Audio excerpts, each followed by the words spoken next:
قرآن پاک میں سب سے زیادہ پسند کی جانے والی سورہ سورہ الرحمن ہے۔ دنیا میں سب سے زیادہ تلاوت کی جانے والی سورہ بھی سورہ الرحمن ہے۔ اس سورہ میں ایسی کیا بات ہے جو یہ اتنی مقبول ہے؟ وہ کیا وجہ ہے کہ میڈیکل فیلڈ میں اس سورہ نے وہ کام کر دکھائے ہیں جہاں میڈیکل سائنس بھی فیل ہو گئی؟ آج آپ جو جاننے والے ہو دنگ رہ جاؤ گے۔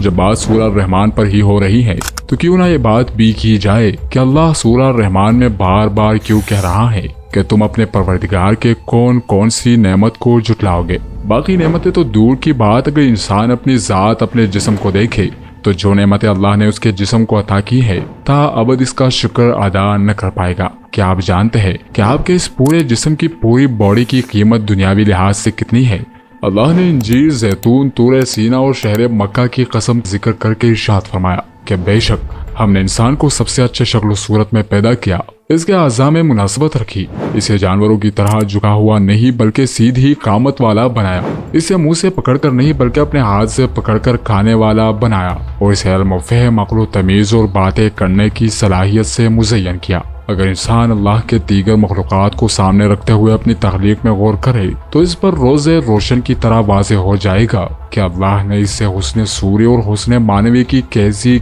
عظیم نعمتیں عطا کی ہے۔ کبھی سوچا ہے کہ صرف یہ آرگنز جو تمہارے شریر کے اندر فنکشن کر رہے ہیں، اس کی تمہارے شریر کے باہر دنیاوی لحاظ سے کیا قیمت ہے؟ میں بتاتا ہوں۔ اورجن ڈاٹا رپورٹ کے مطابق اگر آپ ان آرگنز کی ٹرانسپلانٹ امریکہ سے کرواؤ گے تو آپ کو اتنی قیمت دینی پڑے گی۔ آپ کی ایک آنکھ کی کورنیا کی قیمت ہے $30,000، آپ کی ایک سائڈ لنگ کی قیمت ہے $8,60,000، لیور کی قیمت ہے $8,13,000، آپ کے بون میرو کی قیمت ہے $8,93,000، آپ کی کڈنی کی قیمت ہے $4,15,000، آپ کے پنکریاس کی قیمت ہے $3,47,000، آپ کے انٹسٹائن کی قیمت ہے $1.1 ملین،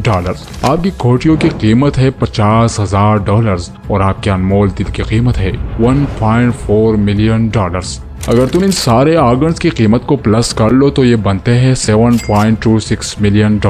اب اسے ڈالر کے ریٹ کے مطابق روپیز میں کنورٹ کر کے دیکھو اور جان لو کہ اللہ نے تمہیں بفطرت کتنا امیر پیدا کیا۔ صرف یہی نہیں، اللہ نے انسان کو جن جن نعمتوں سے نوازا ہے اس کا گننا امپاسبل ہے، اور باوجود ان بے شمار نعمتوں کے انسان ناشکری کرتا اور جھٹلاتا ہے۔ اس لیے اللہ نے سورہ الرحمن میں بار بار یہ بات کہی کہ تم اپنے پروردگار کی اشارہ ہے جس کی مرضی کے بغیر اس دنیا اور آخرت کی تمام نعمتیں ظاہر نہیں ہو سکتی۔ اس آیت میں لفظ اعلیٰ لفظ رب سے منسوب ہے جو اس سچائی کو صاف صاف بیان کرتی ہے۔ پھر لفظ ربکما جو رب اور دو مخلوقات یعنی انسان اور جن کے ساتھ منسوب ہے جو یہ ظاہر کرتا ہے کہ رحمان جس نے تمام انسانوں اور تمام جنات کو پیدا کیا اور ان کی نظر آنے والے اور تمام پوشیدہ ضروریات کا اہتمام کیا تو وہ رحمان بہت خیرخواہ، بہت مہربان اور بہت رحیم ہے۔ اس کی نعمتوں کی ناشکری کرنا انتہائی بڑا گناہ ہے۔ اس سورہ میں یہ آیت پہلی دفعہ آنے کے بعد 30 مرتبہ مزید دہرایا گیا ہے جس میں نمبر 3 اور نمبر 30 کا گہرا تعلق پوشیدہ ہے۔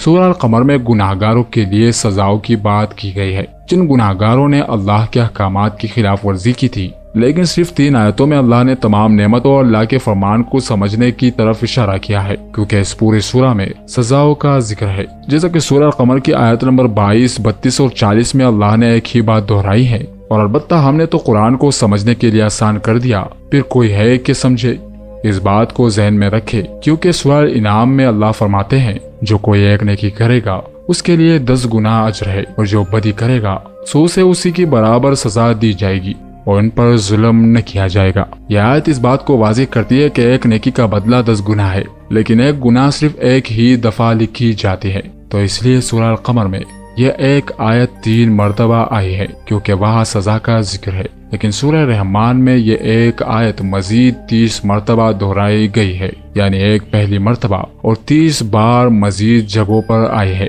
کیونکہ یہاں نعمتوں کا ذکر ہے، اور یہ 30 ضرب 10 کا حاصل ہے۔ جیسے سورہ القمر میں 3 مرتبہ ایک آیت کا ذکر آیا کیونکہ وہاں سزا کا ذکر ہے، لیکن سورہ رحمان میں 30 مرتبہ کیونکہ وہاں نعمتوں کا ذکر ہے، تو ایک نیکی کا اجر 10 گنا ہے، تو 3 ضرب 10 جو کہ 30 بنتے ہیں۔ 31 بار اس آیت کے دہرانے کے پیچھے ایک اور حکمت یہ بھی ہے کہ نعمتیں 2 طرح کی ہے،